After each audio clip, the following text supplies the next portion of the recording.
ಎಲ್ರಿಗೂ ನಮಸ್ಕಾರ. ಹೇಗಿದ್ದೀರಾ? ಹೋದ ಸಲ ನಿಮಗೆ ಸ್ವಲ್ಪ ತಲೆ ಕೆಡಿಸಿದ್ದೆ 10 ಲೈಫ್ ಸ್ಕಿಲ್ಗಳು ಅಂತ. ಆ 10 ಲೈಫ್ ಸ್ಕಿಲ್ಗಳು ಸುಮ್ಮನೆ ನಿಮ್ಮ ನೆನಪಿಗೆ ಇದು. ಆಮೇಲೆ ಕನ್ನಡದಲ್ಲಿ ನಿಮಗೆ ಕೋಪಿಂಗ್ ಅನ್ನೋದಕ್ಕೆ ಏನೋ ಕನ್ನಡದಲ್ಲಿ ಒಂದು ಹೇಗೋದು ಅಂತ ಹೇಳಿದ್ನಲ್ಲ, ಹಾಗೆ ಇದಕ್ಕೂ ಕನ್ನಡದಲ್ಲಿ ಯಾರೋ ಚೆನ್ನಾಗಿ ಮಾಡಿದ್ದಾರೆ ನೋಡಿ. ಎಷ್ಟು ಚೆನ್ನಾಗಿದೆ ಕನ್ನಡ ಟ್ರಾನ್ಸ್ಲೇಷನ್ನು ಈ ಲೈಫ್ ಸ್ಕಿಲ್ಗಳಿಗೆ. ಎಷ್ಟು ಚೆನ್ನಾಗಿದೆ ನೋಡಿ. ನಿರ್ಧಾರ ತೆಗೆದುಕೊಳ್ಳುವಿಕೆ, ಸಮಸ್ಯೆ ಪರಿಹಾರ, ವಿಮರ್ಶಾತ್ಮಕ ಆಲೋಚನೆ, ಸೃಜನಾತ್ಮಕ ಆಲೋಚನೆ. ಹಿಂಗೆ ಚೆನ್ನಾಗಿದೆ ಕನ್ನಡ ಟ್ರಾನ್ಸ್ಲೇಷನ್ನು ಅಲ್ವಾ. ವ್ಯಕ್ತಿಗಳ ನಡುವೆ ಆಂತರಿಕ ಸಂಬಂಧಗಳು, ಆಮೇಲೆ ಪರಿಣಾಮಕಾರಿ ಸಂವಹನ ಅಂತಿಂಗೆ. ಸ್ವ ಅರಿವು, ಸಹಾನುಭೂತಿ, ಎಂಪತಿ ಅನ್ನೋಕ್ಕೆ ಸಹಾನುಭೂತಿ ಅಂತ ಮಾಡಿದ್ದಾರೆ. ಆಮೇಲೆ ಭಾವನೆಗಳನ್ನು ನಿರ್ವಹಿಸುವಿಕೆ, ಹೇಗೋದು ಅಂತ ನಾನು ಹೇಳಿದೆ. ಇದನ್ನು ನಿರ್ವಹಿಸೋದು, ಮ್ಯಾನೇಜ್ ಮಾಡ್ಕೊಂಡು ಹಿಂಗೆ ಹೋಗ್ತಾ ಇರೋದು, ಒತ್ತಡವನ್ನು ನಿರ್ವಹಿಸೋದು. ಇದರಲ್ಲಿ ಯಾವ್ದು ಕಷ್ಟ ಅಂತೀರಾ? ಎಲ್ಲ ಕಷ್ಟನೇ, ಅಥವಾ ಯಾವುದು ಕಷ್ಟ ಅಲ್ಲ ಅಲ್ವಾ. ನಾವು ಹೆಂಗೆ ಅಂದ್ಕೊಳ್ತೀವೋ ಅದು. ಆದರೆ ಇದಿಷ್ಟರೊಳಗೆ ಯಾವುದಕ್ಕೆ ನಂಬರ್ 1 ಅಂತ ಹಾಕ್ತೀರಾ ನೀವು ಅಂತ ಹಿಂಗೆ ಕೇಳಿದ್ರೆ, ನಾನು ನಿಮ್ಮನ್ನು ಕೇಳಿದ್ರೆ ಒಬ್ಬೊಬ್ಬರು ಅನ್ನೋದು ಹೇಳ್ಬೋದು. ಬಟ್ ಮೊನ್ನೆ ಒಂದು ಕಡೆ ಕೇಳಿದೆ, ಇದಿಷ್ಟರಲ್ಲಿ ನಂಬರ್ 1 ಯಾವುದು? ಎಲ್ಲ 10 ಸ್ಕಿಲ್ಲು ಬೇಕು, ನಂಬರ್ 1 ಯಾವುದು ಅಂದರೆ ಯಾರೋ ಒಬ್ರು ಕರೆಕ್ಟಾಗಿ ಡಿಸಿಷನ್ ಮೇಕಿಂಗ್, ತೀರ್ಮಾನ ತೊಗೊಳ್ಳೋದು ಅಂದರು. ಹೆಂಗೆ ಹೇಳ್ತೀರಾ ಅಂದರೆ, ನೀವು ಸ್ವಲ್ಪ ಹಿಂದ್ಗಡೆ ಸ್ಲೈಡ್ ತೋರಿಸಿ ಅಂದರು. ಅಲ್ಲಿ ನಂಬರ್ 1 ಹಾಕಿದ್ದೀರಲ್ಲ ಅಂದರೆ ಆ ಥರ ಎಲ್ಲ ಹೇಳೋಕ್ಕಾಗಲ್ಲ. ಸುಮ್ಮನೆ ಹಂಗೆ ಹೇಳಿ ಓಕೆ. ಆದ್ರೂ ನಿಜ, ನೀವು ಹೇಳ್ತಾ ಇರೋದು ಕರೆಕ್ಟ್. ಇದೇ ಭಾಳ ಕಷ್ಟ ಲೈಫ್ನಲ್ಲಿ ಡಿಸಿಷನ್ ತೊಗೊಳ್ಳೋದಿದೆಯಲ್ಲ. ಯಪ್ಪ, ನಮ್ಗೆ ಅನಿಸುತ್ತೆ ಸಣ್ಣ ಡಿಸಿಷನ್ ತೊಗೊಳ್ಳೋದು ಕಷ್ಟನಾ, ಡಿಫಿಕಲ್ಟ್ ಡಿಸಿಷನ್ ತೊಗೊಳ್ಳೋದು ಕಷ್ಟನಾ ಅಂತೀವಲ್ಲ ನಾವು. ದೊಡ್ಡ ಡಿಸಿಷನ್ ತೊಗೊಳ್ಳೋದು ಕಷ್ಟ, ಸಣ್ಣ ಡಿಸಿಷನ್ ತೊಗೊಳ್ಳೋದು ಸುಲಭ ಅಂತ ಅಂತೀರಾ? ಇಲ್ಲ, ಕ್ಷಮಿಸಿ, ಸಣ್ಣದೇ ಕಷ್ಟ. ಅಥವಾ ಸಣ್ಣ ಡಿಸಿಷನ್ ತೊಗೊಳ್ಳೋದನ್ನು ನಾವು ಅಭ್ಯಾಸ ಮಾಡಿಕೊಂಡ್ರೆ ದೊಡ್ಡ ಡಿಸಿಷನ್ ತೊಗೋಬೋದು. ಅದು ಹೆಂಗೆ ಹೇಳ್ತೀರಾ? ನನ್ನ ಜೀವನದಲ್ಲಿ ನಡೆದಿದ್ದು ಒಂದು ಘಟನೆ ನಿಮ್ಮ ಹತ್ರ ಜ್ಞಾಪಿಸ್ಕೊಂಡ್ಬಿಡ್ತೀನಿ. ಮೊನ್ನೆ ಏನಾಯಿತು, ಮೊನ್ನೆ ನಮ್ಮ ಸ್ನೇಹಿತರ ಮನೆಗೆ ಹೋಗಿದ್ದೆ. ಇಲ್ಲಿ ಪಾಠ ಕಲಿಸಿದ್ದು ಆಂಟಿ ಅಂದರೆ ನಾನೇನು ಕಾಲೇಜ್ ಹುಡುಗ ಅಂತಲ್ಲ, ವಿಷಯ ಹೇಳಿದ್ದು. ಸೊ ಹೋದೆ ನಮ್ಮ ಫ್ರೆಂಡ್ ಮನೆಗೆ, ಕಾಲಿಂಗ್ ಬೆಲ್ ಮಾಡಿದೆ. ನಮ್ಮ ಫ್ರೆಂಡ್ ಬಾಗಿಲು ತೆಗೆದ್ರು. ಬನ್ನಿ ಕೂತ್ಕೊಳ್ಳಿ, ಸೋಫಾ ಮೇಲೆ ಕೂತ್ಕೊಂಡ್ರು. ಉಷಾ ಯಾರು ಬಂದಿದ್ದಾರೆ ನೋಡು, ಅವ್ರು ಹೆಂಡತಿ ಬಂದರು. ನಮಸ್ಕಾರ, ಚೆನ್ನಾಗಿದ್ದೀರಾ? ಇದೆಲ್ಲ ಆಯಿತಾ? ಅವರು ಆ ಕಡೆ ಅಡುಗೆ ಮನೆಗೆ ಹೋಗೋಕ್ಕೆ ಮುಂಚೆ ನನಗೆ ಕೇಳಿದ್ರು. ನಾನು ಅರ್ಜೆಂಟಾಗೆಲ್ಲ ವಾಪಸ್ ಹೋಗಬೇಕಾಯಿತು. ನೀವು ಕಾಫಿ ಕುಡಿತೀರಾ, ಟೀ ಕುಡಿತೀರಾ ಅಂತ ಕೇಳಿದ್ರು. ಕಾಫಿನೋ ಟೀನೋ ಅಂದರು ಅವರು. ಇಲ್ಲಿ ನೋಡಿ ಎಷ್ಟು ಚೆನ್ನಾಗಿದೆ, ನಾನು ಎರಡೂ ಕುಡಿತೀನಿ ಅಂದರೆ ಒಟ್ಟಿಗೆ ಅಲ್ಲ, ಎರಡೂ ಕುಡಿತೀನಿ. ಆದರೆ ಏನಂದ, ಅವ ಅರ್ಜೆಂಟ್ ಬೇರೆ ಟೈಮ್ ಇತ್ತಲ್ಲ ನನಗೆ, ಟೈಮ್ ಇರಲಿಲ್ವಲ್ಲ, ಅದಕ್ಕೆ ಏನು ಹೇಳಿದೆ, ಕಾಫಿನೋ ಟೀನೋ ಅಂದರು. ಅದಕ್ಕೆ ನಾನು ಹೇಳಿದೆ, ಇಲ್ಲ ಯಾವುದಾದ್ರೂ ಪರವಾಗಿಲ್ಲ. ಸಾಮಾನ್ಯವಾಗಿ ಹೇಳಲ್ವ ನಾವು, ನೀವು ಹೇಳಿಲ್ವ ಆ ಥರ? ಯಾವುದಾದ್ರೂ ಪರವಾಗಿಲ್ಲ ಅಂದೆ. ಹೋಗ್ತಾ ಇದ್ದವರು ಹಿಂಗೆ ತಿರುಗಿಬಿಟ್ಟು ಒಂದು ಮಾತು ಹೇಳಿದ್ರು, ಯಾವುದಾದ್ರೂ ಪರವಾಗಿಲ್ಲ ಸರಿ, ನಾವು ಒಳಗಡೆ ಹೋಗಿ ಯಾವ್ದು ಮಾಡ್ಬೇಕು ಹೇಳಿ ಅಂದರು. ನೋಡಿದ್ರೆ ಡಿಸಿಷನ್ ತೊಗೊಳ್ಳೋದು ಸುಲಭನಾ? ಕಾಫಿನೋ ಟೀನೋ ಅಂತ ಹೇಳೋಕ್ಕೆ ಯಾವುದಾದ್ರೂ ಪರವಾಗಿಲ್ಲ ಅಂತ ಹಿಂಗೆ ಹೇಳೋರೆ, ನಾಳೆ PUC ಆದರೆ ನಿಮ್ಮ ಮಗನ ಡಾಕ್ಟ್ರ್ ಆಗಬೇಕು ಅಂತಿದೆಯೋ, ಏನಪ್ಪ ನೀ ಇಂಜಿನಿಯರ್ ಆಗಬೇಕು ಅಂತಿದೆಯೋ, ಯಾವುದಾದ್ರೂ ಪರವಾಗಿಲ್ಲ. ನೀನು ಬ್ಯಾಂಕಲ್ಲಿ ಕೆಲಸ ಮಾಡಬೇಕು ಅಂತಿದೆಯೋ, ಫ್ಯಾಕ್ಟ್ರಿಯಲ್ಲಿ ಕೆಲಸ ಮಾಡಬೇಕು, ಯಾವುದಾದ್ರೂ ಪರವಾಗಿಲ್ಲ. ಈ ಹುಡುಗಿನ ಮದುವೆ ಮಾಡ್ಕೊಳ್ತೀಯ, ಆ ಹುಡುಗಿನ ಮದುವೆ ಮಾಡ್ಕೊಳ್ತೀಯ, ಯಾವುದಾದ್ರೂ ಪರವಾಗಿಲ್ಲ. ಅದೇ ಪ್ರಾಬ್ಲಮ್ ಆಗ್ತಾ ಇರೋದು. ಹಂಗಲ್ಲ, ಡಿಸಿಷನ್ ಇದೇ ಬೇಕು, ಎಸ್ ಇದು ಬೇಕು ಅಂತ ದೃಢ ನಿರ್ಧಾರ. ಕನ್ನಡದಲ್ಲಿ ನೋಡಿ ಎಷ್ಟು ಚೆನ್ನಾಗಿದೆ, ನಿರ್ಣಯ, ತೀರ್ಮಾನ, ನಿರ್ಧಾರ. ಕನ್ನಡದಲ್ಲಿ ಡಿಸಿಷನ್ ಅನ್ನೋಕ್ಕೆ, ಅದರೊಳಗೆ ಸ್ಟ್ರಾಂಗ್ ಯಾವುದು ಗೊತ್ತಾ? ನಿರ್ಧಾರ. ಆ ಪದ ಎಷ್ಟು ಚೆನ್ನಾಗಿದೆ ಅಂದರೆ, ಅಂದರೆ ಅದು ಡಿಸಿಷನ್. ನಿರ್ಧಾರ ಅನ್ನೋದೇ ಸ್ಟ್ರಾಂಗು, ಅಸರ್ಟಿವು. ಅಂದರೆ ಅದು ಇನ್ನೂ ಸ್ವಲ್ಪ ಸ್ಟ್ರಾಂಗ್ ಕಾಫಿ ಆಗ್ತಾರೆ, ಡಿಕಾಕ್ಷನ್ ಆಗ್ತಾರೆ ಅದಕ್ಕೆ. ಈ ನಿರ್ಧಾರ ಅನ್ನೋ ಸ್ಟ್ರಾಂಗ್ ಕಾಫಿಗೆ ಇನ್ನು ಸ್ವಲ್ಪ ಡಿಕಾಕ್ಷನ್ ಹಾಕಿದ್ರೆ ಅದು ಏನಾಗುತ್ತೆ ಗೊತ್ತಾ? ದೃಢ ನಿರ್ಧಾರ ಆಗುತ್ತೆ. ಭಾಳ ಕಷ್ಟ. ಇನ್ನು ಬೇಕಿದ್ದೆಲ್ಲ ನಿರ್ಣಯ, ಆಮೇಲೆ ತೀರ್ಮಾನ, ಈ ಥರದ್ದು ಬದಲಾವಣೆ ಆಗ್ತಾ ಇರುತ್ತೆ. ಭಾಳ ಕಷ್ಟ. ಯಾವಾಗ ಕಷ್ಟ? ಡಿಸಿಷನ್ ತೊಗೊಳ್ಳೋದು ಯಾವಾಗ ಕಷ್ಟ? ಇವಾಗಲೇ ಕಷ್ಟ. ಇಲ್ಲಿ ನಿಂತ್ಕೊಂಡಿದ್ದೀವಿ ನಾವು ಪೋಲ್ ಹತ್ರ, ಕನ್ಫ್ಯೂಸ್ ಆಗೋಗಿದೆ. ಈ ಕಡೆ ಹೋಗ್ಬೇಕೋ ಆ ಕಡೆ ಹೋಗ್ಬೇಕು, ಲಾಸ್ಟು ದಾರಿ ತಪ್ಪೋಗಿದೆ. ಈಗ ನೀವು ಆಟ ಆಡ್ತಾ ಇರೋದು ನಿಮ್ಮ ಮಕ್ಕಳಿಗೆಲ್ಲ ಚಿಕ್ಕ ವಯಸ್ಸಿನಲ್ಲಿ ಕಣ್ಣಿಗೆ ಬಟ್ಟೆ ಕಟ್ಬಿಟ್ಟು ಅಂತ ತಿರುಗಿಸ್ಬಿಟ್ಟು ಈಗ ನಿಂತ್ಕೊಂಡ್ರೆ ಕಣ್ಣಿಗೆ ಬಟ್ಟೆ ತೆಗೆದ್ರೆ ಏನಾಗುತ್ತೆ? ಇಡೀ ಪ್ರಪಂಚ ಎಲ್ಲ ತಿರುಗ್ತಾ ಇದೆ, ಭೂಮಿ ತಿರುಗ್ತಾ ಇದೆ ಅಂತ ಹೇಳೋದು ಗೊತ್ತಾಗೋದು ನಮ್ಗೆ ಆವಾಗಲೇ. ಈ ಥರ ಇದ್ದಾಗ ನಾವು ಯಾವ ಕಡೆ ಹೋಗಬೇಕು ಕನ್ಫ್ಯೂಸ್ ಆಗುತ್ತೆ, ಅನ್ಶ್ಯೂರ್. ಈ ಕಡೆ ಹೋದರೆ ಗಿಟ್ಟತ್ತ, ಈ ಕಡೆ ಹೋದರೆ ಗಿಟ್ಟತ್ತ, ವ್ಯಾಪಾರ ಗೊತ್ತಿಲ್ಲ, ಅನ್ಕ್ಲಿಯರ್, ಸ್ಪಷ್ಟವಾಗಿಲ್ಲ ನಮ್ಮ ಮಾಹಿತಿಗಳು, ಪರ್ಪ್ಲೆಕ್ಸ್ಡ್, ಏನು ಆಶ್ಚರ್ಯ, ಒದ್ದಾಡ್ಬಿಡ್ತಾ ಇದ್ದೀವಿ, ಬಿವಿಲ್ಡರ್ಮೆಂಟು, ಡಿಸ್ಓರಿಯೆಂಟೆಡ್, ಸರಿಯಾಗಿ ಫೋಕಸ್ ಮಾಡೋಕ್ಕಾಗ್ತಾಯಿಲ್ಲ. ಈ ಥರ ಇರೋವಂಥ ಮನುಷ್ಯ ಕೆಳಗಡೆ ನಿಂತ್ಕೊಂಡು ಏನು ಮಾಡ್ತಾನೆ ಗೊತ್ತಾ? ಸೊ ಆವಾಗ ಏನು ಮಾಡಬೇಕು ಈ ಯೋಚನೆಯಲ್ಲೇ ಕಾಲ ಕಳೆದ್ಬಿಟ್ಟು ಆಯಸ್ಸಿಗೆ ಹೋಗ್ತಾ ಇರ್ತಾರೆ. ಜೀವನದಲ್ಲಿ ಎಷ್ಟೋ ಕೊನೆ ವಯಸ್ಸಾಗಿರೋರೆಲ್ಲ ಹೇಳ್ತಾರಂತೆ, ಆವಾಗ ಆ ರೀತಿ ಮಾಡಬಾರ್ದಾಗಿತ್ತು, ಇವಾಗ ಈ ರೀತಿ ಮಾಡಬಾರ್ದಾಗಿತ್ತು. ವಯಸ್ಸಾಗಿರೋರೆಲ್ಲರೂ ರಿಗ್ರೆಟ್ ಮಾಡ್ಕೊಳ್ಳೋದ್ರೊಳಗೆ ಕಾಲ ಕಳೀತಾರೆ ಅಂತ ನಮ್ಮ ಸ್ನೇಹಿತರೊಬ್ಬರು ಹೇಳಿದ್ರು. ವಯಸ್ಸಾದ್ಮೇಲೆ 60 ವರ್ಷ 70 ವರ್ಷ ಆದಮೇಲೆ ಏನು ಸಮಾಚಾರ, ಹೇಗಿದ್ದೀರಾ, ಅಲ್ಲಿ ಕೆಲಸಕ್ಕೆ ಸೇರಬಾರ್ದಾಗಿತ್ತು, ಹಂಗೆ ಮಾಡಬಾರ್ದಾಗಿತ್ತು ಅಂತ ಆಮೇಲೆ ರಿಯಲೈಸ್ ಮಾಡಿಕೊಂಡ್ರೆ ಏನು ಪ್ರಯೋಜನ? ಯಾಕೆ ಅಂದರೆ ಡಿಸಿಷನ್ ತೊಗೊಳೋದು ಕಷ್ಟ. ಹಂಗಂದಾಗ ಭಾಳ ಸುಲಭವಾಗಿ ಆನ್ಸರ್ ಏನು ಹೇಳೋದು ಗೊತ್ತಾ? ಯಾಕೆ ಕಷ್ಟ ನೋಡಿ, ಇದನ್ನೆಲ್ಲ ಅನಲೈಸ್ ಮಾಡಿಬಿಟ್ಟು ಡಿವೈಡ್ ಮಾಡ್ಕೊಳ್ಳಿ. ಇದು ಸರಿ, ಇದು ತಪ್ಪು, ಇದು ರೈಟ್ ಅಥವಾ ರಾಂಗ್ ಅಂತ ಡಿಸೈಡ್ ಮಾಡಿಬಿಟ್ಟು ಯಾವುದು ರೈಟೋ ಅದಕ್ಕೆ ಡಿಸಿಷನ್ ತೊಗೋಬೋದಲ್ಲ ಅಂತ ಸುಲಭ ಹೇಳ್ಬೋದ. ಸ್ವಾಮಿ, ಯಾವುದು ರೈಟು ಯಾವುದು ರಾಂಗು ಅಂತ ಹೆಂಗೆ ಹೇಳ್ತೀರಾ? ಯಾವುದು ರೈಟು ಯಾವುದು ರಾಂಗು? ಕಾಫಿ ಕುಡಿತೀರೋ ಟೀ ಕುಡಿತೀರೋ ಯಾವುದಾದ್ರೂ ಪರವಾಗಿಲ್ಲ. ಕಾಫಿ ರೈಟೋ ಟೀ ರೈಟೋ? ಇಂಜಿನಿಯರಿಂಗ್ ರೈಟೋ ಡಾಕ್ಟರ್ ರೈಟೋ? ಲಾಯರ್ ರೈಟೋ ಬ್ಯಾಂಕರ್ ರೈಟೋ? ಈ ಹುಡುಗಿನ ಮದುವೆ ಮಾಡ್ಕೊಂಡಿದ್ದು ರೈಟೋ ಆ ಹುಡುಗಿನ ಮದುವೆ ಮಾಡ್ಕೋಬೇಕಾಗಿತ್ತು ಅನ್ನೋದು ರೈಟೋ? ಯಾವುದು ಸರಿ ಗೊತ್ತಿಲ್ಲ. ಯಾವುದು ಸರಿ ಯಾವುದು ತಪ್ಪು ಅಂತ ಹೇಳೋಕ್ಕಾಗಲ್ಲ. ಅವ್ರವ್ರ ಮೂಗಿನ ನೇರಕ್ಕೆ ಹಿಂಗೆ ಹೋಗ್ತಾ ಇರ್ತಾರೆ. ಮೂಗಿನ ನೇರ ಅಂದರೆ ಏನು ಭಾಳ ಮಜಾ ಇದೆ ನೋಡಿ. ಮೂಗಿನ ನೇರಕ್ಕೆ ನೋಡೋದು ಅಂತಾರಲ್ಲ, ನೀವು ಸುಮ್ಮನೆ ಅಬ್ಸರ್ವ್ ಮಾಡಿ. ಮೂಗಿನ ನೇರ ಹಿಂಗೆ ಬಂದಾಗ ಮೂಗಿನ ನೇರಕ್ಕೆ ನೀವು ನೋಡ್ತಾ ಇದ್ದರೆ ಏನಾಗತ್ತೆ ಗೊತ್ತಾ? 2 ಕಣ್ಣುಗುಡ್ಡೆಗಳು ಹಿಂಗೆ ಬಂದಿರುತ್ತೆ. ಅಂದರೆ 2 ಕಣ್ಣುಗುಡ್ಡೆಗಳು ಹಿಂಗೆ ಬಂದಿರುತ್ತೆ, ಸರಿಯಾದ ದೃಷ್ಟಿ ಕಾಣಲ್ಲ ಅಂತ. ಮೂಗಿನ ನೇರಕ್ಕೆ ನೋಡ್ತಾ ಇದ್ರು, ಅದು ಬೇರೆ, ಮೆಡಿಟೇಷನ್ ಬೇರೆ ವಿಷಯ. ಮೂಗಿನ ನೇರಕ್ಕೆ ಪ್ರಪಂಚ ನೋಡಿದ್ರೆ ನಮ್ಮ ಮೂಗಿನ ನೇರಕ್ಕೆ ನೋಡ್ಕೊಳ್ತೀವಿ. ರೈಟ್ ಯಾವುದು ರಾಂಗ್ ಯಾವುದು ಅಂತ ನಮ್ಗೆ ಗೊತ್ತಾಗ್ತಾ ಇಲ್ಲ. ಇದು ರೈಟಾ ಅದು ರಾಂಗ, ಇದು ರಾಂಗ ಅದು ರೈಟೋ? ಸೊ ಡಿಸಿಷನ್ ತೊಗೊಳೋದು ಭಾರಿ ಕಷ್ಟ. ಸೊ ಹಾಗಾಗಿ ಸದ್ಯಕ್ಕೆ ಇವಾಗ ಏನು ಡಿಸಿಷನ್ ತೊಗೊಳೋದು ನಾವು ಬೇಡ, ಮುಂದಕ್ಕೆ ಹೋಗೋಣ. ಈ ಥರ ಬಿಟ್ಬಿಟ್ರೆ ಹೇಗೆ ಅಲ್ಲ? ಹೇಳ್ತೀನಿ ಮುಂದೆ. ಸದ್ಯಕ್ಕೆ ನಿಮಗೆ ಫಸ್ಟು ಫೈಟಿಂಗ್ ಎಲ್ಲ ತೋರಿಸ್ಬಿಟ್ಟು ಆಮೇಲೆ ಅವರಿಬ್ಬರು ರಾಜಿ ಮಾಡಿಸೋಣ. ಪ್ರಾಬ್ಲಮ್ ಸಾಲ್ವಿಂಗ್, ಅಯ್ಯೋಪ್ಪ ದೊಡ್ಡ ಸಮಸ್ಯೆ. ಹೆಂಗಿದೆ ಲೈಫು? ಏನು ಲೈಫು? ಬರೀ ಫುಲ್ ಆಫ್ ಪ್ರಾಬ್ಲಮ್ಸ್. ಪ್ರಾಬ್ಲಮ್. ಯಾರಿಂದ ಬಂತು ಪ್ರಾಬ್ಲಮ್? ಇವರೇ ನಮ್ಗೆ ಕೇಳಿಸಿದ್ದು. ಅವರಿಂದನೇ ಪ್ರಾಬ್ಲಮ್. ಅವರೇ ಸರಿ ಇಲ್ಲ, ಅವ್ರು ಸರಿ ಇಲ್ಲ, ಇವ್ರು ಸರಿ ಇಲ್ಲ, ನಾನು ಮಾತ್ರ ಪರ್ಫೆಕ್ಟ್. ಪ್ರಾಬ್ಲಮ್ ಅಂದ್ರೇನು ಗೊತ್ತಾ? ಇನ್ನೊಬ್ಬರಿಂದನೇ ನನಗೆ ಪ್ರಾಬ್ಲಮ್ ಬರುತ್ತೆ, ನಂದೇನಿಲ್ಲ. ನಾನು ನಾರ್ತ್ ಇಂಡಿಯಾದಲ್ಲಿ ಕೆಲಸ ಮಾಡಿದ್ದೆ ಭಾಳ ವರ್ಷ. ಅಲ್ಲಿ ಯಾರೋ ಈ ಪ್ರಾಬ್ಲಮ್ ಅನ್ನೋಕ್ಕೆ ಹಿಂದಿ, ನಿಮ್ಮಲ್ಲಿ ಯಾರಿಗಾರು ಹಿಂದಿ ಬರ್ಬೋದು. ಹಿಂದಿನಲ್ಲಿ ಎ ಅನ್ನೋ ಅಕ್ಷರ ಇಲ್ಲ, ಎ ಅನ್ನೋ ವರ್ಡ್ ಇಲ್ಲ. ಎ ಅಂತಿದೆಯಲ್ಲ ಕನ್ನಡದಲ್ಲಿ ಎ ಅಂತೀವಿ ನಾವು. ಅವರು ಎ ಅಂತಿಲ್ಲ, ಎ ಅಂತಾನೆ ಸ್ಟ್ರೈಟು ಅಲ್ವಾ? ಬ್ರೆಡ್ ಅನ್ನೋಕ್ಕೆ ಬ್ರೇಡ್ ಅಂತಾರವರು, ಬೆಡ್ ಅನ್ನೋಕ್ಕೆ ಬೇಡ್ ಅಂತಾರೆ, ಎ ಅಂತಿಲ್ಲ. ಪ್ರಾಬ್ಲಮ್ ಅನ್ನೋಕ್ಕೆ ಏನು ಹೇಳಿ ಅಂತ ಕೇಳಿದ್ರೆ ಅವ್ರನ್ನ ಪ್ರಾಬ್ಲೇಮ್ ಅಂತಾರವರು. ಅಂದರೆ ಇನ್ನೊಬ್ಬರನ್ನ ಬ್ಲೇಮ್ ಮಾಡೋದು. ಸೊ ಇಂಥ ಪ್ರಾಬ್ಲಮ್ ಬೇರೆಯವ್ರ ಮೇಲೆ ತಪ್ಪಾಗ್ತಾರೆ. ಹೆಂಗೆ ಸಾಲ್ವ್ ಮಾಡೋದು? ಆದರೂ ಒಂದು ಸ್ವಲ್ಪ ದಾರಿ ಇದೆ ಇದರೊಳಗೆ. ಈಗ ಮಾತ್ರ ಆನ್ಸರ್ ಕೊಟ್ಬಿಡ್ತೀನಿ, ಹಿಂದಿಂದಕ್ಕೆ ಲಿಂಕ್ ಮಾಡ್ಕೋಬೋದು ನೀವು. ಫಸ್ಟ್ ಆಫ್ ಆಲ್ ಒಂದು ಫಾರ್ಮುಲಾ ನಿಮ್ಮ ಹತ್ರ ಶೇರ್ ಮಾಡ್ಕೊಳ್ಳೋಕೆ ಇಷ್ಟಪಡ್ತೀನಿ ನಾನು. Problem solving and decision making, ಇದೆರಡನ್ನೂ ಸೇರಿಸಿ ಒಂದು ಫಾರ್ಮುಲಾ. ಓಂ ನಮಃ ಶಿವಾಯ ಅಂತ ಪಂಚಾಕ್ಷರಿ ಮಂತ್ರ ಇದೆ ನಮ್ಮಲ್ಲಿ. ಆ ಪಂಚಾಕ್ಷರಿ ಮಂತ್ರ ಪ್ರಾಬ್ಲಮ್ ಸಾಲ್ವಿಂಗ್ಗೆ ಪಂಚಪದಗಳ ಮಂತ್ರ ಇಂಗ್ಲೀಷ್ನಲ್ಲಿ ಹಾಕೊಂಬಿಡ್ಬೋದು. What best I can do, ಇದು ಮಂತ್ರ. ಇದು ಬರ್ಕೊಂಬಿಡಿ. ಬರ್ಕೊಂಡು what best I can do ಅಂತ ಬರ್ಕೊಳ್ಳೋದು. ಏನೋ ಒಂದು ಸಮಸ್ಯೆ ಬಂದಿದೆ ನನಗೆ, ಏನೋ ಒಂದು ಪ್ರಾಬ್ಲಮ್. ವಾಟ್ ಅಂದರೆ ಇದಕ್ಕೆ ಸೊಲ್ಯೂಷನ್ ಬಗ್ಗೆ ಏನೇನು ಸೊಲ್ಯೂಷನ್ ಇದೆ, ಯಾವುದಕ್ಕೆ? ಒಂದು ಪ್ರಾಬ್ಲಮ್ ಉದಾಹರಣೆಗೆ ತೊಗೊಂಬೋಣ. ಉದಾಹರಣೆಗೆ ನನಗೊಂದು ಪ್ರಾಬ್ಲಮ್ ಇದೆ ಅಂತ ಇಟ್ಕೊಳ್ಳಿ. ಏನು ಪ್ರಾಬ್ಲಮ್ಮು? ನನಗೆ ಹಸಿವಾಗಿದೆ ಅಂತ ನನಗೆ ಒಂದು ಪ್ರಾಬ್ಲಮ್ ಎಷ್ಟು? ಒಂದು. ಇದಕ್ಕೆ ಸೊಲ್ಯೂಷನ್ಗಳು ಎಷ್ಟಿದೆ ಅಂದರೆ ಪ್ರಾಬ್ಲಮ್ ಹೆಚ್ಚೋ ಸೊಲ್ಯೂಷನ್ ಎಷ್ಟೋ ನಮ್ಮ ಜೀವನದಲ್ಲಿ. ನಿಮಗೇನು ಅನ್ಸುತ್ತೆ? ಕೆಲವರು ಏನು ಹೇಳ್ತಾರೆ ಸಾಮಾನ್ಯವಾಗಿ, ಪ್ರಾಬ್ಲಮ್ ಅಂದಮೇಲೆ ಅದಕ್ಕೆ ಸೊಲ್ಯೂಷನ್ ಇದ್ದೇ ಇರುತ್ತೆ. ಒಂದು ಪ್ರಾಬ್ಲಮ್ಗೆ ಒಂದು ಸೊಲ್ಯೂಷನ್ನು ಅಂದರೆ ಅರ್ಥ ಎಷ್ಟಾಯಿತು? ಪರ್ಸೆಂಟೇಜು 50-50 ಆಯಿತು. ಇನ್ನು ಕೆಲವರು ಏನು ಹೇಳ್ತಾರೆ, ಪ್ರಾಬ್ಲಮ್ಮೇ ಜಾಸ್ತಿ ಸೊಲ್ಯೂಷನ್ ಕಡಿಮೆ ಅಂತ. ಬಟ್ ಸತ್ಯ ಏನು ಗೊತ್ತಾ? ಸೊಲ್ಯೂಷನ್ನೇ ಜಾಸ್ತಿ ಪ್ರಾಬ್ಲಮ್ಗಿಂತ. ಹೆಂಗೆ ಅಂತ ಪ್ರೂವ್ ಮಾಡ್ತೀನಿ. ಏನು ನನ್ನ ಪ್ರಾಬ್ಲಮ್ ಏನು ಹೇಳಿದ್ದೆ?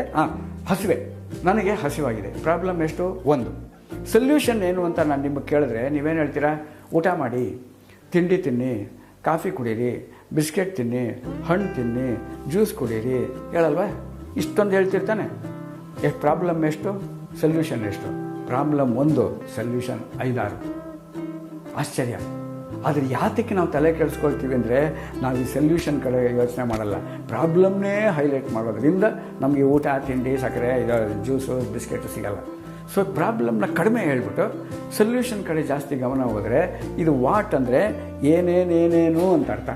ಏನೇನು ಸೊಲ್ಯೂಷನ್ ಇದೆ, ಊಟ, ತಿಂಡಿ, ಕಾಫಿ, ಬಿಸ್ಕೆಟು, ಹಣ್ಣು ಎಟ್ಸೆಟ್ರಾ, ಇದನ್ನೆಲ್ಲ ಲಿಸ್ಟ್ ಮಾಡಿಕೊಂಡು ವಾಟ್ ಆಯಿತಾ, ಇದರೊಳಗೆ ಬೆಸ್ಟ್ ಯಾವುದು, ಊಟ, ಅದನ್ನು ಸೆಲೆಕ್ಟ್ ಮಾಡಿ. ನೆಕ್ಸ್ಟು ಅಂದರೆ ಪ್ರಾಬ್ಲಮ್ ಯಾರಿದೆ, ನನಗೆ ತಾನೇ, ಅದರಿಂದ ನನಗೆ ಅಪ್ಲೈ ಆಗುವಂಥದ್ದು ಭಾಳ ಇಂಪಾರ್ಟೆಂಟು. ಕ್ಯಾನ್ ಅಂದರೆ ವೆದರ್ ಐ ಕ್ಯಾನ್ ಡೂ, ಊಟ ಮಾಡಬೇಕು, ನನ್ನ ಹತ್ರ 100 ರೂಪಾಯಿ ಇದೆಯಾ ಜೇಬ್ನಲ್ಲಿ, ಅಥವಾ ಬಿಸ್ಕೆಟ್ ತಿನ್ನೋದ, ಹಿಂಗೆ ನನ್ನ ಹತ್ರ ಎಷ್ಟಿದೆ ದುಡ್ಡು, ಟೈಮ್ ಎಷ್ಟಿದೆ, ಅದನ್ನು ನೋಡಿಕೊಂಡು whether I can attend to this solution, whether I can. ಲಾಸ್ಟ್ನಲ್ಲಿ ಡೂ, ಆ್ಯಕ್ಷನ್ ತೊಗೋಬೇಕು ಹೊರತು ಬರೀ ಥಿಯರಿ ಅಲ್ಲ ಪ್ರಾಬ್ಲಮ್ ಸಾಲ್ವಿಂಗು. ಇದನ್ನು ಅದೇ ಥರ ಹೇಳ್ತಾರೆ ಇಲ್ಲಿ.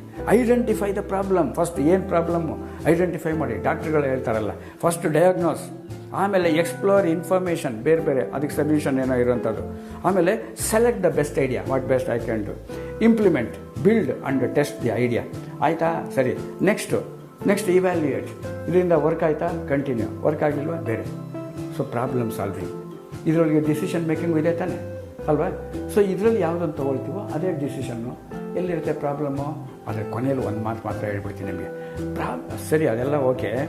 ಪ್ರಾಬ್ಲಮ್ ಯಾಕೆ ಬರುತ್ತೆ, ಅಕಸ್ಮಾತ್ ಆ ದೇವರು ಅಂತಿದ್ದರೆ, ದೇವರು ನನಗೇ ಕಷ್ಟ ಕೊಡ್ತಾನೆ, ದೇವರು ನನಗೆ ಯಾಕೆ ಇಷ್ಟೊಂದು ಕಷ್ಟಗಳು ಕೊಡ್ತಾನೆ.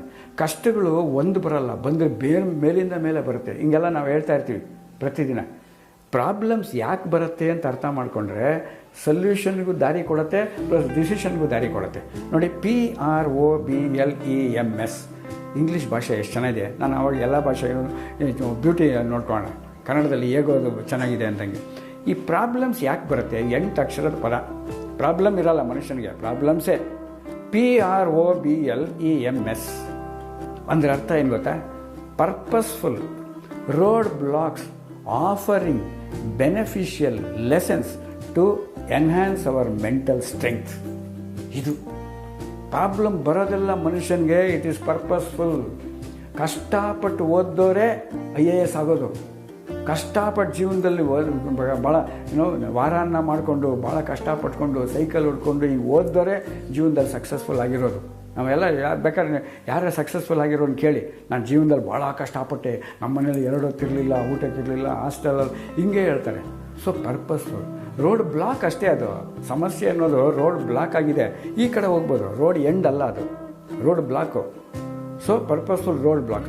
ಆಫರಿಂಗ್, ನಮಗೇನು ಆಫರ್ ಮಾಡುತ್ತದು, ಏನು ಆಫರ್ ಮಾಡುತ್ತೆ, ಬೆನಿಫಿಷಿಯಲ್ ಲೆಸನ್ಸ್, ನಮ್ಮ ಉದ್ಧಾರ ಮಾಡೋಕ್ಕೆ ಬರೋದು ದೇವರು ಬರೋದು. To offer beneficial lessons to enhance mental strength ಅಲ್ವಾ. ಕೊನೆಯಲ್ಲಿ ಬಂದ, ಕಂಬದಲ್ಲಿ ಹೊಡ್ಕೊಂಡ್ಬಂದ, ಆದರೆ ಅದಕ್ಕೆ ಮುಂಚೆ ಅವ್ರ ತಾಯಿ ಕೈಯಲ್ಲಿ ವಿಷ ಕೊಡಿಸ್ದ ದೇವರು. ಆನೆ ಕೈಯಿಂದ ತುಳಿಸ್ದ, ಆನೆ ಕಾಲಿಂದ ತುಳಿಸ್ದ, ಬೆಟ್ಟದ ಮೇಲಿಂದ ತಳ್ಳಿಸ್ದ, ಸರ್ಪದಿಂದ ಕಳ್ಸಕ್ಕೆ ಟ್ರೈ ಮಾಡ್ದ. ಸೊ ಅಲ್ವಾ, ಇಷ್ಟೆಲ್ಲ ಸ್ಟ್ರಾಂಗ್ ಮಾಡಿದ ಮೇಲೆ ಕಂಬ ಹೊಡ್ಕೊಂಡು ಬಂದು ತೊಡೆ ಮೇಲೆ ಕೂಡಿಸ್ಕೊಂಡು ಪ್ರಹ್ಲಾದ ಅಂತಾಗಿ ನರಸಿಂಹ ಅವತಾರ ಮಾಡಲಿಲ್ವಾ. ಇದು ಕಷ್ಟಗಳು ಬರೋದು ನಮಗೆ ಪ್ರಾಬ್ಲಮ್ ಅಂತಲ್ಲ, ದೇವ್ರನ್ನ ಬೈಯೋದಲ್ಲ. ಸೊ ಪ್ರಾಬ್ಲಮ್ ಸಾಲ್ವಿಂಗ್ ಆಯಿತಾ, 2 ಆಯಿತು. ನೆಕ್ಸ್ಟ್ ಯಾವುದು, ಕ್ರಿಯೇಟಿವ್ ಥಿಂಕಿಂಗ್. ಕ್ರಿಯೇಟಿವ್, ಹೊಸ ಥರನೇ ಯೋಚನೆ ಮಾಡಲ್ಲ ನಾವು. ನಮಗೇನಾಗುತ್ತೆ ಜೀವನದಲ್ಲಿ ಎಲ್ಲ ಅದೇ ಇರಲಿ ಬಿಡಿ, ಇದನ್ನೇ ಹಿಂಗೆ ಹೇಳ್ತಾ ಇರೋದ್ರಿಂದ ಹೊಸ ಥರ ನಮಗೆ ನೋಡಿ, right side of the brain, left side of the brain ಅಂತ 2 ಭಾಗ ಇರುತ್ತಂತೆ. Left side of the brain logical, systematic thinking, step by step thinking, yes. ಆದರೆ ರೈಟ್ ಸೈಡು ಹೊಸ ಥರದ್ದು. ಜೀವನದಲ್ಲಿ ಏನೇನು ಇನೋವೇಷನ್ಸು, ಇನ್ವೆನ್ಷನ್ಸ್ ಆಗಿದೆ, ಅದೆಲ್ಲ ಈ ಕ್ರಿಯೇಟಿವ್ ಬ್ರೈನಿಂದ. ಎಲ್ಲರ ತಲೆ ಮೇಲೂ ಆ್ಯಪಲ್ ಬೀಳತ್ತೆ, ನಾವು ಕಚ್ಕೊಂಡು ತಿಂತೀವಿ. ಆದರೆ ನ್ಯೂಟನ್ ತಲೆ ಮೇಲೆ ಬಿದ್ದಾಗ ಅವನು ಗ್ರಾವಿಟೇಷನ್ ಕಂಡುಹಿಡ್ದ ಅಲ್ವಾ. ಯಾವುದೇ ಯೋಚನೆ ಮಾಡಿ ಹೊಸ ಇನ್ವೆನ್ಷನ್ ಆಗಲಿ, ಹೊಸ ಕ್ರಿಯೇಟಿವ್ ಆಗಿ ಬರ್ತಾಯಿದ್ರೆ ಹೊಸದು. Right side of the brain. ಯಾವುದನ್ನು ಜಾಸ್ತಿ ಯೂಸ್ ಮಾಡದೇ ಇದ್ರೆ ಏನಾಗುತ್ತೆ, ಯೂಸೇ ಮಾಡದೇ ಇದ್ದರೆ ತುಕ್ಕಿಡಿದ್ಬಿಡುತ್ತೆ. ಫಾರ್ ಎಕ್ಸಾಂಪಲ್, ಈ ವಾಚು 1 ವರ್ಷ ನಾನು ಏನು ಮಾಡಿದೆ ಹಂಗೆ ಇಟ್ಬಿಟ್ರೆ ಏನಾಗುತ್ತೆ, ಇದು ತುಕ್ಕಿಡಿದ್ಬಿಡುತ್ತೆ. ಹಾಗೆ right side of the brain ತುಕ್ಕಿಡಿದ್ಬಿಡುತ್ತೆ. ಲೆಫ್ಟ್ ಸೈಡನ್ನೇ ನಾವು ಯೂಸ್ ಮಾಡ್ತೀವಿ, ಎಸ್ ಓಕೆ ಬೇಕು. ಆದರೆ ಇದನ್ನು ಯೋಚನೆ ಮಾಡೋದು. ಕ್ರಿಯೇಟಿವ್ ಥಿಂಕಿಂಗ್ ಅಂದರೆ ಏನು, thinking out of the box. ಇದಿಷ್ಟರೊಳಗೆ ಹಾಕ್ಕೊಂಬಿಟ್ಟಿದ್ದೀವಿ. ಇದು ನಮ್ಮ ಜೀವನದಲ್ಲಿ ಹಿಂಗೆ ನಡ್ಕೊಂಬಂದಿದ್ದು. ನಮ್ಮ ಅಪ್ಪ ಅಮ್ಮ ಇದನ್ನೇ ಹೇಳಿದ್ರು, ನಮ್ಮ ಗುರುಗಳು ಹಿಂಗೆ ಹೇಳಿದ್ರು, ನಮ್ಮ ಜಾತಿಯಲ್ಲಿ ಹಿಂಗೆ ಹೇಳಿದ್ದು, ನಮ್ಮ ಧರ್ಮದಲ್ಲಿ ಹಿಂಗೆ ಹೇಳಿದ್ದು. ಇಷ್ಟರೊಳಗೆ ಇರ್ತೀವಿ. ಟಕಾರ್ ಹೊರಗಡೆ, ಅದರ ಆಚೆ ಹೊರಗಡೆ ಏನೋ ಇರುತ್ತೆ, ಅದಷ್ಟನ್ನೇ ಇಟ್ಕೊಳ್ಳೋದು ಅಲ್ಲದೆ ಬೇರೆ ಹೊಸ ಯೋಚನೆ ಮಾಡೋದು. Thinking out side of the box ಅಂತಾರೆ. ಈ ಬಾಕ್ಸ್ ಒಳಗಡೆ ಇದೊಂದು ಬಾಕ್ಸ್ ಇದೆ ನಮ್ಮದು. ಆ ಬಾಕ್ಸ್ ಆಚೆ ನಾವು ಯೋಚನೆ ಮಾಡಲ್ಲ. ಕೆಲವರು ಹೆಂಗೆ ಅಂದರೆ ನೋಡಿ ಆಶ್ಚರ್ಯ, ಇವನು ಬಾಕ್ಸಲ್ಲೇ ಯೋಚನೆ ಮಾಡ್ತಾ ಇರೋದ್ರಿಂದ ಹೊಸ ಸೊಲ್ಯೂಷನ್ ಹೊಡೆಯೋದೇ ಇಲ್ಲ. Thinking outside the box is difficult for some people, but still it is worth trying. ಬೇರೆದನ್ನು ಯೋಚನೆ ಮಾಡಿ. ಕ್ರಿಯೇಟಿವಿಟಿ ಅಂದರೆ ಏನು ಕ್ರಿಯೇಟಿವಿಟಿ ಅಂದರೆ ability to look at the same thing as someone else. ನಿಮಗೆ ಒಂದು ಸಣ್ಣದು ಒಂದು ಎಕ್ಸಾಂಪಲ್ ಹೇಳಬೇಕು. ಇದು ಏನು ಸ್ವಾಮಿ ಅಂತ ಕೇಳಿದ್ರೆ, ನಿಮ್ಮ ತೊಡೆ ಮೇಲೆ ಕೂತಿರೋ ಮಗುವಿಂದ ಹಿಡಿದು ಅಲ್ಲಿ ಒಳ್ಳೆಯ ರೂಮ್ನಲ್ಲಿರೋ ನಿಮ್ಮ ತಾತನವರೆಗೂ ಇದನ್ನು ಪೆನ್ನು ಅಂತ ಹೇಳ್ತಾರೆ. ಯಾಕೆ? ಇದು left side of the brain. ಇದು ಪೆನ್ನು ನಾವು ನೋಡಿದ್ದೀವಿ, ನಾವು ಬರೆದಿದ್ದೀವಿ, ನಾವು ಉಪಯೋಗಿಸಿದ್ದೀವಿ, ಕರೆಕ್ಟಾ? ಆದರೆ right side of the brain ನೋಡಿ ಹೆಂಗೆ ಹೇಳುತ್ತೆ. ಕ್ರಿಯೇಟಿವಿಟಿ ಅಂದರೆ ಹೆಂಗೆ? ಇದೇನಂದರೆ ಪೆನ್ನಾ? ಓಕೆ, ಪೆನ್ ಅಂತ ಹೇಳಿದಿರಾ, ಜ್ಞಾಪಕ ಇಟ್ಕೋಬೇಕು ನೀವು ದಯವಿಟ್ಟು. ಇದೇನಿದು? ಕ್ಯಾಪು. ಈಗ ತಾನೇ ಪೆನ್ ಅಂದರೆ ಆಗಲೇ ಚೇಂಜ್ ಮಾಡಿಬಿಟ್ರ ಅಲ್ವಾ? ಈಗ ತಾನೇ ಪೆನ್ ಅಂದರೆ ಓಕೆ. ಇಲ್ಲಿ ನೋಡಿ, ಇನ್ನೂ ಸ್ವಲ್ಪ ಬರ್ತೀನಿ. ಇದೇನಿದು? ರೀಫಿಲ್ಲು. ಈಗ ತಾನೇ ಪೆನ್ನು ಅಂದರೆ ಚೇಂಜ್ ಆಯಿತಾ? ಇದೇನಿದು? ಬಾಡಿ. ಈಗ ತಾನೇ ಪೆನ್ ಅಂದರೆ. ಸೊ ಈ ಬಾಡಿ, ಈ ರೀಫಿಲ್ಲು, ಇದನ್ನು ತಿರುಗಿಸಿ ಇದು ಕ್ಯಾಪು. ಬಾಡಿನೇ ಬೇರೆ, ರೀಫಿಲ್ಲೇ ಬೇರೆ, ಕ್ಯಾಪೇ ಬೇರೆ. ಇದು ಮೂರು ಸೇರಿದ್ರೆ ಪೆನ್ ಆಗುತ್ತೆ ಅಲ್ವಾ? ಆದರೆ ನಾವೇನಂತೀವಿ, ಸುಮ್ಮನೆ ಇದೆಲ್ಲ ಪೆನ್ನು, ಇದಲ್ಲ ಪೆನ್, ಇದು ಪೆನ್ ಅಲ್ಲ. ಇದು ಒಂದು ಸ್ವಲ್ಪ ಪೆನ್ ಕೊಡಿ, ಬರೀಬೇಕು. ಏನು ಬರೀಬೇಕು? ಒಂದು ಸಿಗ್ನೇಚರ್ ಹಾಕಬೇಕು. ತಗೊಳ್ಳಿ ಅಂತ ಇದನ್ನು ಕೊಟ್ಟರೆ ಸಿಗ್ನೇಚರ್ ಹಾಕೋಕ್ಕಾಗತ್ತಾ? ರೀಫಿಲ್ ಕೊಟ್ಟರು ಆಗಲ್ಲ, ಬರೀ ಬಾಡಿ ಕೊಟ್ಟರು ಆಗಲ್ಲ. ಬಟ್ ಇದೆಲ್ಲ ಸೇರಿದ್ರೇ ಕ್ರಿಯೇಟಿವ್ ಥಿಂಕಿಂಗ್ ಅಂದರೆ ಹೊಸ ಥರ. ಅಂದರೆ ability to look at the same thing differently ಅಲ್ವಾ? As someone else. ನಮ್ಮ ಥರ ಅಂತ ತಿಳ್ಕೊಂಡು ಹಿಂಗೆ ನೋಡ್ತಾ ಇರೋ ಸಮಥಿಂಗ್ ಡಿಫ್ರೆಂಟ್. ಬೇರೆ ಥರನೇ ಯೋಚನೆ ಮಾಡಿದ್ರೆ ಬೇರೆ ಆನ್ಸರ್ ಸಿಗುತ್ತೆ. To raise new questions. ಮಕ್ಕಳು ಕೇಳ್ತಾರೆ ನೋಡಿ, ನಿಜವಾದ ಕ್ರಿಯೇಟಿವ್ ಅಂತಂದರೆ ಮಕ್ಕಳು. ಅವ್ರು ಏನಾದ್ರು ಒಂದು ಅಮ್ಮ ಇದು ಯಾಕೆ, ಅಮ್ಮ ಅದು ಯಾಕೆ, ಅದು ಹಂಗೆ ಕಣೋ, ನಾವು ಬೈದು ಕುಡಿಸ್ಬಿಡ್ತೀವಿ, ಅದಕ್ಕೆ ಆನ್ಸರ್ ಹೇಳೋಕ್ಕಾಗಲ್ಲ. ಯಾಕೆ ಹಂಗೆ ಬಂತು ಅಂತ ಹಿಂಗೆ ಕೇಳ್ತೀವಲ್ಲ. New questions, new possibilities. ಇದನ್ನು ಬಿಟ್ಟು ಬೇರೆ ಏನು ಮಾಡೋಕ್ಕಾಗಲ್ವ? And regard problems from a new angle. ಹೊಸ ಆ್ಯಂಗಲಿಂದ ನೋಡಿದ್ರೆ ಅದೇ ಸಿಗತ್ತೆ. Becoming sensitive to problems, deficiencies, gaps. ಇದನ್ನೆಲ್ಲ ಇಟ್ಕೊಂಡಾಗ ಹೊಸದಾಗಿ ಯೋಚನೆ ಮಾಡೋಕ್ಕೆ ಸಾಧ್ಯ ಇದೆ. ನಮ್ಗೆಲ್ರಿಗೂ ಅದು ಕೆಪಾಸಿಟಿ ಇದೆ. ಲಾಸ್ಟಲ್ಲಿ ಕ್ರಿಟಿಕಲ್ ಥಿಂಕಿಂಗು. ಕ್ರಿಟಿಕಲ್ ಅಂದರೆ ಮೊನ್ನೆ ಒಂದು ತಮಾಷೆ ಘಟನೆ ನಡೀತು, ನಿಮ್ಮ ಹತ್ರ ಹಂಚ್ಕೊಂಡ್ಬಿಡ್ತೀನಿ. ಏನಂದರೆ, ಯಾರಿಗೋ ಒಬ್ಬರು ಪ್ರಶ್ನೆ ಕೇಳಿದೆ, ಕ್ರಿಟಿಕಲ್ ಥಿಂಕಿಂಗ್ ಅಂದರೆ ಏನು ಅಂತ. ಅವ್ರು ಏನು ಹೇಳಿದ್ರು ಗೊತ್ತಾ? ಮನುಷ್ಯ ಸಾಯ್ತಾ ಬಿದ್ದಿದ್ದಾಗ ಯೋಚನೆ ಮಾಡ್ತಾನಲ್ಲ, ಅದು ಕ್ರಿಟಿಕಲ್ ಥಿಂಕಿಂಗ್. ಅದು ಕ್ರಿಟಿಕಲ್ ಸ್ಟೇಜ್ನಲ್ಲಿ ಥಿಂಕಿಂಗ್ ಅಲ್ಲ. ಅದು ಕ್ರಿಟಿಕಲ್ ಸ್ಟೇಜ್ ಅಂದರೆ ICUನಲ್ಲಿದ್ದಾಗ ಥಿಂಕ್ ಮಾಡೋಂಥರಲ್ಲ. Critical thinking, criticism. ನಿಮ್ಮಲ್ಲಿ ಕಾಲೇಜ್ ಸ್ಟೂಡೆಂಟ್ಸ್ಗೆ write criticism about theory of innovation ಇದು ಕೇಳಲ್ವಾ? ಸೊ ಕ್ರಿಟಿಸಿಸಮ್ ಅಂದರೆ ವಿಮರ್ಶಾತ್ಮಕವಾಗಿ pros and cons, advantages, disadvantages ಎಲ್ಲ ಆ್ಯಂಗಲ್ಗಳನ್ನು ಯೋಚನೆ ಮಾಡಿ ನಿರ್ಧಾರ ಮಾಡೋದು ಕ್ರಿಟಿಕಲ್ ಥಿಂಕಿಂಗ್. ಅದಕ್ಕೆ ಬೇಕಾಗಿರೋದು ಯಾವುದಪ್ಪ ಅಂದರೆ ನಾಲೆಡ್ಜ್. ಕ್ರಿಟಿಕಲಾಗಿ ಯೋಚನೆ ಮಾಡಬೇಕಾದ್ರೆ ಫಸ್ಟ್ ನಾಲೆಡ್ಜ್ ಇರಬೇಕು, ಎಕ್ಸ್ಪೀರಿಯೆನ್ಸ್ ಇರಬೇಕು, ಅನುಭವ ಇರಬೇಕು. ಯಾಕೆ ಅದೆರಡು ಇದೆ ನನಗೆ, ನಾನು ಕ್ರಿಟಿಕಲ್ ಥಿಂಕರ್ ಆಗ್ತೀನಾ? ಇದು ಯಾರಿಗೆ ಹೇಳ್ತಾರೆ ಸ್ವಾಮಿ? Common sense. ಇದು ಇದ್ದಾಗ ಮಾತ್ರ ಕ್ರಿಟಿಕಲ್ ಥಿಂಕ್ ಆಗುತ್ತೆ. ಇದಾದಮೇಲೆ ಕ್ರಿಟಿಕಲ್ ಥಿಂಕಿಂಗಿಗೆ 6 ಕ್ವಶನ್ಸ್ ನಮ್ಮನ್ನು ನಾವು ಕೇಳ್ಕೊಂಬಿಡ್ಬೇಕು. ಡೀಟೇಲ್ ಆಗಿ ಇನ್ನೊಂದ್ಸಲ ಹೋಗೋಣ. ಇಷ್ಟೇ ಸಿಂಪಲ್. ಈ ಡೀಟೇಲ್ಸ್ ಎಲ್ಲ ಬಿಟ್ಬಿಡಿ. ಈ ಪಾಂಡವರು ನಿಮ್ಗೆ ಗೊತ್ತಲ್ಲ, ಪಾಂಡವರು ಕೌರವರು. ಅವ್ರದ್ದು ಪಾಂಡವರದ್ದು ಫ್ಯಾಮಿಲಿ ಹೆಂಗೆ ಕಂಪೋಸಿಷನ್ನು? 5 ಜನ husbands, 1 wife Draupadi, 5 H and 1 W. Critical ಥಿಂಕಿಂಗ್ಗೆ ಉಲ್ಟಾ, 5 ವೈಫ್ಸ್ 1 ಹಸ್ಬೆಂಡು. ಹೆಂಗೆ ಅಂದರೆ, ಇವಳೊಬ್ಬಳು ವೈಫು ಹೂ ಅಂತ, ಇವನೊಬ್ಬಳು what, where, when, why, 1 husband how. So ಇದಿಷ್ಟನ್ನು ನೀವು ಯಾವುದೇ ಒಂದು ವಿಷಯ ಯೋಚನೆ ಮಾಡಬೇಕಾದ್ರೆ ಈ ಪ್ರಶ್ನೆಗಳನ್ನ ಹಾಕ್ಕೊಂಡ್ರೆ ಕ್ರಿಟಿಕಲ್ಲಾಗಿ ಯೋಚನೆ ಮಾಡಿದ್ದೀವಿ. ಅದು ರೈಟ್ ಸೈಡ್ ಆದರೂ ಯೋಚನೆ ಮಾಡ್ಬೋದು, ಲೆಫ್ಟ್ ಸೈಡ್ ಆದರೂ ಆಗ್ಬೋದು, ಎರಡೂ ಸೇರಿಸಿ ಯೋಚನೆ ಮಾಡ್ಬೋದು. ಸೊ ಇದು ಕ್ರಿಟಿಕಲ್ ಥಿಂಕಿಂಗ್, ಕ್ರಿಯೇಟಿವ್ ಥಿಂಕಿಂಗ್ ಅಂತ. ಈ ಎರಡು ಯಾವುದು ಇಂಪಾರ್ಟೆಂಟು? ಕ್ರಿಟಿಕಲ್ದು ಇಂಪಾರ್ಟೆಂಟಾ, ಕ್ರಿಯೇಟಿವ್ ಇಂಪಾರ್ಟೆಂಟಾ? ಎರಡೂ ಇಂಪಾರ್ಟೆಂಟು. ಯಾಕೆಂದರೆ ಹೋಲ್ ಬ್ರೈನ್ ಇರೋದೇ ಅಲ್ಲಿ. ರೈಟ್ ಸೈಡು ಯೂಸ್ ಮಾಡೋಣ, ಲೆಫ್ಟ್ ಸೈಡ್ ಯೂಸ್ ಮಾಡೋಣ. ಸೊ ಎರಡೂ ಯೂಸ್ ಮಾಡಿದ್ರೇ ಮುಂದಿನ ಲೈಫ್ ಸ್ಕಿಲ್ಗಳು ನಾವು ಅದನ್ನು effectively to deal and challenges of every day life ಅಂತಾಗುತ್ತೆ. ಇನ್ನು ಮುಂದಿನ ಲೈಫ್ ಸ್ಕಿಲ್ಗಳು ಯಾವುದೋ ಅದನ್ನು ಹೇಗೆ ನಾವು ಎದುರಿಸೋದು ಅನ್ನೋದನ್ನು ಮುಂದಿನ ಸಂಚಿಕೆಯಲ್ಲಿ ನೋಡೋಣ. ಅಲ್ಲಿವರೆಗೂ ನಮಸ್ಕಾರ.